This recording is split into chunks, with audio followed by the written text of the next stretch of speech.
Scorpio, hi! Welcome to Mr. Queen PH.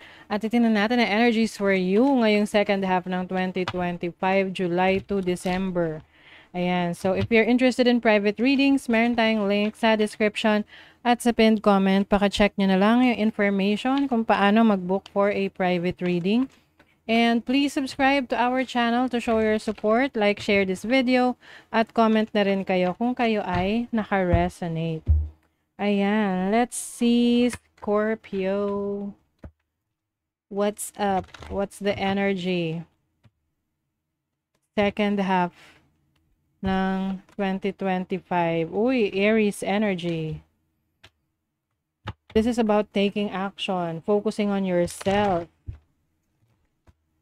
Let's see what else. Solar calm, clarify. Yung iba sa inyo magkakaroon ng self-realization. Ang random, no? Yung parang you will realize who you really are. Like, matutuklasan mo kung sino ka talaga. Kumbaga, yung iba sa inyo maaring wala lang, hindi nyo alam kung ano ba talaga yung gusto nyo sa mundo, gusto nyo i-pursue. But I feel like itong second half ng 2025, mas magiging malinaw sa'yo kung sino ka talaga. Ang lalim, no? Oo, kasi immersion. Magkakaroon ka ng emotional immersion. Like, you will get to know yourself on a deeper level, on a spiritual level. So, yung iba sa inyo maaring magkakaroon ng major spiritual awakening. Like, you will realize, ito pala yung gusto ko sa buhay. Ito pala yung kulang, ganon, sa buhay mo. At mas magiging assertive ka. So, kung dati parang ano lang, hindi ka masyadong, kung dati nag-go with the flow ka lang, ngayon, ikaw na yung flow. You get what I mean? Kung dati sumasabay ka lang, ngayon, ikaw yung nagli-lead. Ikaw yung mangunguna. Oo. Ikaw yung initiator ngayon. Let's see what else. Oh, the Wheel of Fortune. See, things are changing for you. Merong energy shift for you, Scorpio. You feel like it's time to take responsibility. It's time to make that change. It's time to follow your destiny. With the Eight of Pentacles, you are really working hard towards your goal. Maaring meron kayong matagal nyo nang iniisip or pinaplano na gawin, pero hindi nyo nagagawa. So ngayon, finally, talagang e-effortan nyo na. This can be, halimbawa, pag-aaral, gusto mo mag-aral, or meron kang gustong i-pursue na pangarap mo na dati iniisip mo baka hindi mo naman ma-achieve. So ngayon, you are gaining that momentum. Oo, na nagiging ano ka na, parang nasiset mo na yung sarili mo for success. You have the Two of Cups, so this can be a partnership for some of you. Maaaring papasok kayo sa isang major partnership. This can be romantic relationship, pwede ring business partnership. This can also be your higher self, no? Part ng spiritual awakening ninyo is getting to know who you really are from within. You have the Two of Wands. This is a major decision that you have to take ngayong second half ng 2025. Maaring may mga options available sa iyo ngayon na kailangan mong pagpilian. This can be sa trabaho or yung tipong sa trabaho mo, iisipin mo kung magtatrabaho ka ba or magninegosyo na lang or or kung halimbawa may negosyo ka, iniisip mo paano kung magtrabaho ka na lang. So there's a shift, no? May pagbabago, like paglipat ng direction na gusto mong tahakin. Ooh, you have the Empress. Yes, the Empress is about abundance. So you're going to experience abundance ngayong second half ng 2025. Yung mga pangangailangan mo will be given to you, no? Makukuha mo, ma-achieve mo yung mga needs mo. Mas magiging productive ka. So, kung ng first half ng 2025, parang, yun nga, going with the flow ka lang, kung saan ka lang mapadpad, kung saan ka lang makarating. Ngayong second half ng 2025, ikaw yung magli-lead kung saan mo gustong pumunta. ikaw yung leader. Dahil doon, mas marami kang mapupuntahan, mas marami kang ma-achieve, mas marami kang magagawa. Okay? And that will definitely bring more abundance, resources para sa'yo. Let's see naman sa iyong money, career, finances. Yung iba naman sa inyo, Scorpio, will also, di ba sabi ko sa inyo, mag-focus kayo sa sarili nyo. This can also mean yung practicing self-love, self-care, may improve ka sa physical self mo, no? Sa iyong physical appearance, you will do more exercise. Kung gusto mo i-transform yung sarili mo. Okay? Let's see naman sa money, career, finances. You have the Queen of Pentacles.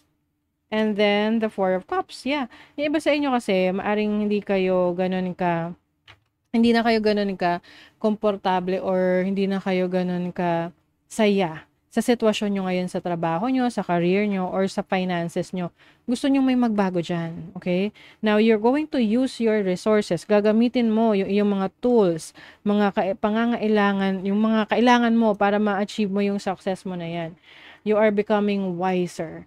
Mas marami ka ngayong connections, mas nagiging practical ka sa mga actions na gagawin mo pagdating sa decision mo, sa trabaho mo, sa career mo, sa business mo. Okay?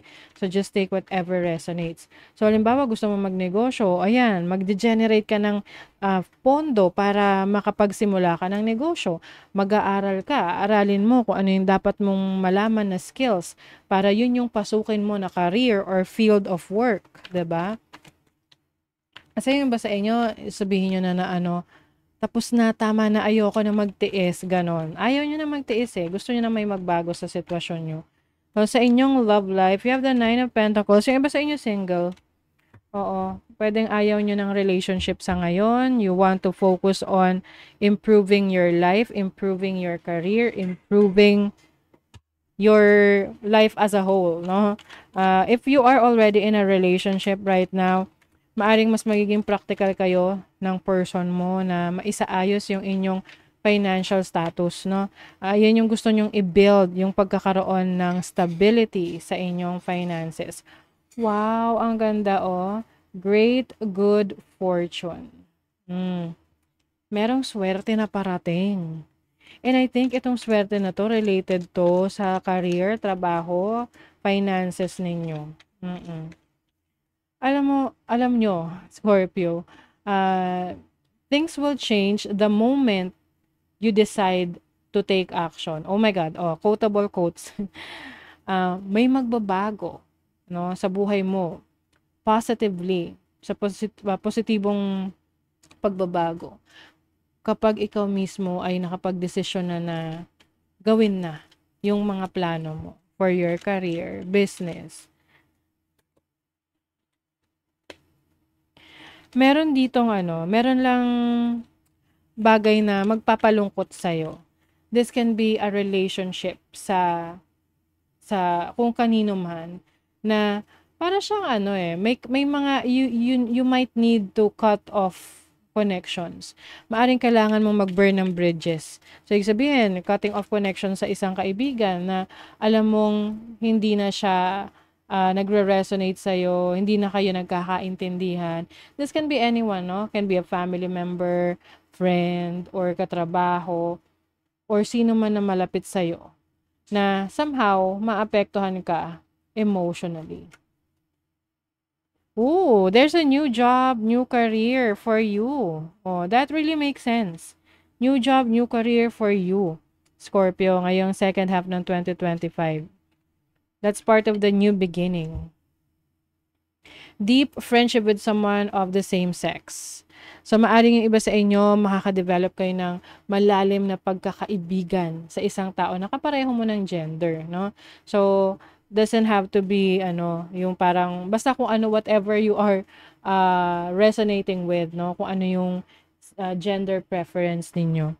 So, you will have a very deep connection with someone. This can be your mother, your father, or friend na talagang you can masasabi mo na malalim yung inyong pagkakaibigan. Kasi hindi porket you are related by blood, eh, hindi na kayo pwede maging magkaibigan. You can be a best friend to your brother, to your sister, to your mother, to your father, 'di ba? Garden, something lovely will grow from this. Wow, ang ganda nito. So, kung ano man tong new beginnings na isisimulan mo, itatanim mo, e-effortan mo, aalagaan mo, merong magiging magandang resulta yan. Okay? So, that is your reading, Scorpio. Thank you so much. See you again.